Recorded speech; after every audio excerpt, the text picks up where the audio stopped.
Here's a bird's eye view of the monumental shifts happening across the American workforce right now. The lines above zero show the sectors that saw the strongest job growth since right before the pandemic, while the lines below show the ones that have seen the biggest declines. It's evidence of a larger phenomenon that is touching almost every industry. Businesses closing their doors, employees working crazy hours. It's all because of the so-called Great Resignation.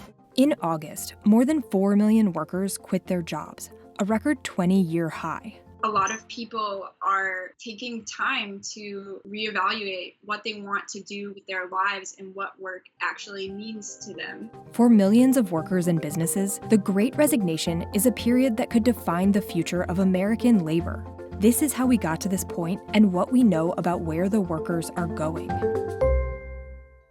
The first thing to know is that this chart is showing just a slice of the labor force between February 2020 and September 2021 from the Labor Department's September jobs report.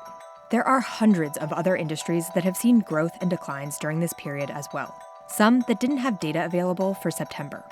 But what the numbers suggest is clear. Thousands of workers lost their jobs in certain sectors, and many aren't returning. Let's go back to spring 2020, when the pandemic took hold.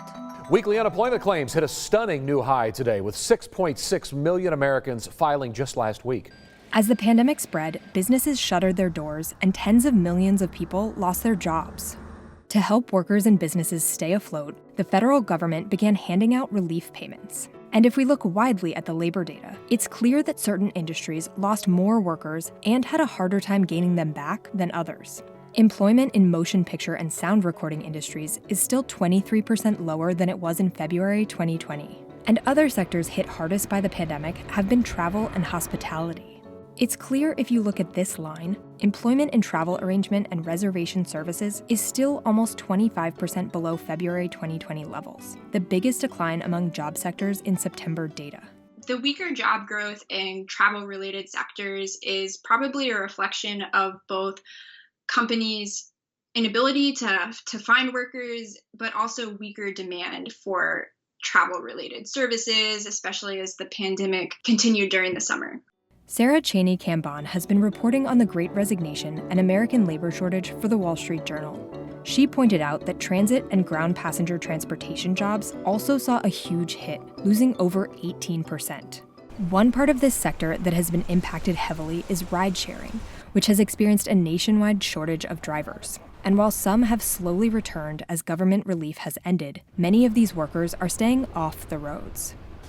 For workers with demanding, lower-paying jobs, the pandemic relief payments may have made them less motivated to return. And another concern weighing heavily on many has been the risk of getting COVID.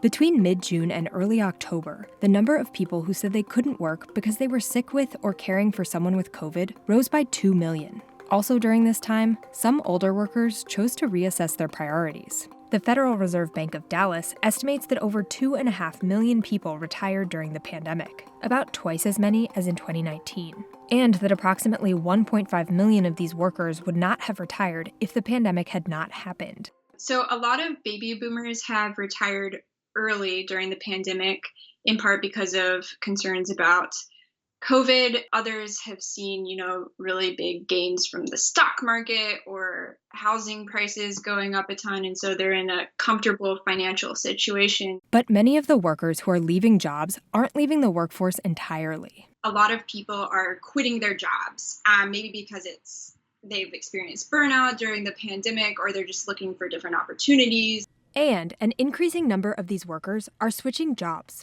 If you're seeing workers switch from one industry to another, it's oftentimes because they can get better pay or better working conditions in the industry that they're transitioning to. Some employers are offering higher wages and healthcare benefits to try and attract new workers. And the U.S. economy added about 3 million jobs from April through September this year, though employment was still down over 3% compared with the month before the pandemic hit. Still, many of these workers have started jobs in industries that have benefited from pandemic-driven shifts. E-commerce has really taken off, and that's created a lot of jobs at warehouses, at manufacturers, and at shipping and postal companies. And we see that very clearly in the jobs data. Couriers and messenger jobs saw more than an 18% increase, the largest of any sector in the September data, while the warehousing and storage field saw over an 11% rise. Some industries were doing really well before the pandemic started, and the pandemic only helps them. Anything related to science and research and development was growing pretty strongly before the pandemic started. And then after, you had demand for vaccines, and so that definitely creates a lot of jobs. You can see it here. Scientific research and development service jobs grew by almost 10%. COVID cases have declined since the September jobs report, and some economists are optimistic that more workers will return this fall. Still, others are concerned that labor shortages reflect longer-term shifts away from the workforce that won't reverse, meaning some of these industries could be faced with long-lasting changes.